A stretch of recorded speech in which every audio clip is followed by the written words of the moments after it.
Hello, on se retrouve aujourd'hui pour une nouvelle vidéo, cette fois-ci pour parler de la Fashion Week qui se déroule en ce moment du 18 au 23 janvier. Les défilés donc sont pour la mode masculine, automne-hiver 2022-2023. Et on commence tout de suite.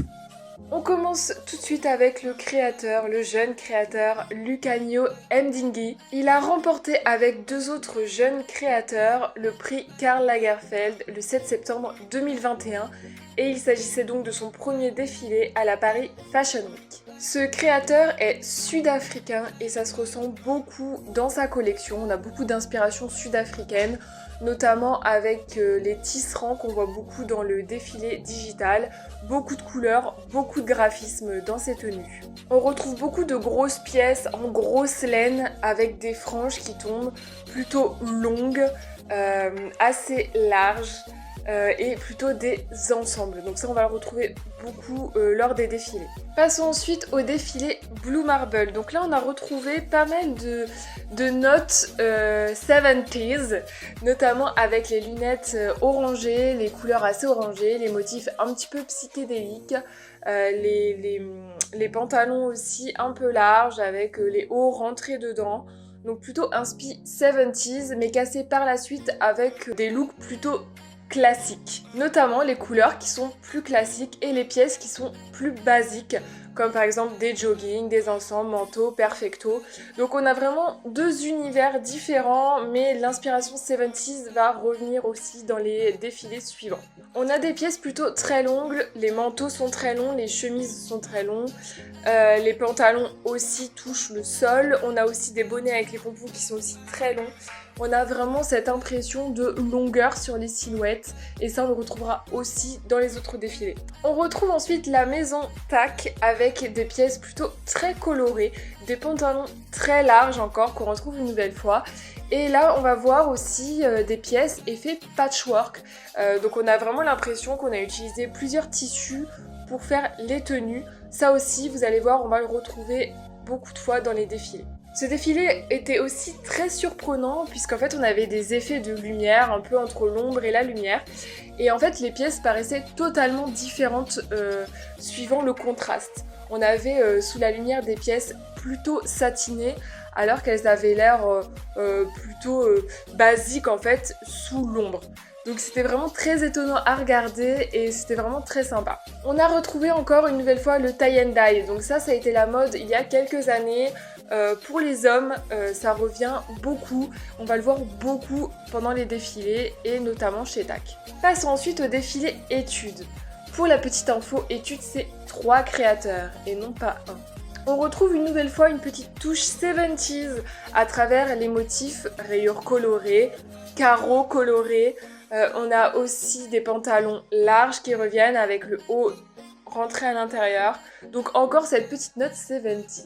Cette note 70s est encore couplée à un look plutôt street de l'autre côté, donc avec des t-shirts manches courtes sur les manches longues. On a encore un peu de la superposition, mais tout reste très large, oversize, des chemises oversize, des chemises longues, des pantalons larges, longs. On retrouve quand même encore cet effet oversize pour la saison 2022-2023. Et on retrouve une nouvelle fois les effets d'ensemble. Donc ça va être très à la mode je pense pour la mode masculine. On va le retrouver aussi dans les défilés suivants où on a vraiment la veste avec le pantalon. Vraiment cet effet d'ensemble, soit le sweat, soit la chemise avec le pantalon. Tout est vraiment accordé pour faire un ensemble. La petite conclusion de la première journée. On retrouve une nouvelle fois les vêtements oversize. On a des vêtements aussi plutôt longs, des pièces plutôt longues, que ce soit les chemises, les vestes, les manteaux, les trenches. On retrouve aussi beaucoup de la grosse laine, que ce soit sur les cardigans, les pulls, les écharpes. On retrouvera aussi un petit peu les franges.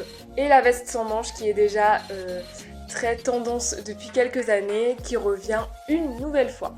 Ce qui est un peu nouveau, c'est qu'on va retrouver l'inspiration 70s.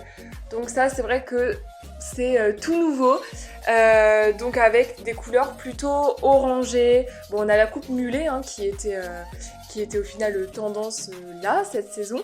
Donc c'est pas très étonnant que la mode en fait s'y mette aussi. Donc voilà, ça passe par les couleurs plutôt orangées. On a aussi les motifs un petit peu psychédéliques. On a les pantalons larges avec les hauts rentrés dedans. Les vestes qui vont être plutôt courtes quand on porte ce genre de pantalon. Donc c'est vraiment, ça se voit beaucoup à travers les défilés, hein.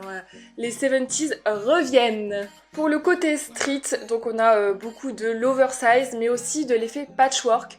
Donc on a vraiment l'impression qu'on a mixé plusieurs tissus pour faire une tenue. Donc ça, c'est vrai que c'était pas à la mode, donc là ça va revenir, mais ce n'est pas étonnant puisque là on va rentrer dans l'ère de la seconde main ou des vêtements d'occasion. Donc pourquoi pas partir de cette idée justement de seconde main et occasion pour faire de nouvelles pièces et prendre un peu des petits tissus de n'importe quel côté pour pouvoir faire quelque chose de nouveau. On a les ensembles aussi qui reviennent beaucoup, que ce soit sous forme de velours, satiné ou du même motif. Ça revient beaucoup. Donc ce sera tendance, alors que la tendance jusqu'à maintenant c'était plutôt justement de ne pas avoir la même veste que le pantalon. Par exemple on prenait une veste plutôt classe qu'on cassait avec un jean ou un pantalon plus casual. Donc là non, la mode ce sera vraiment l'ensemble.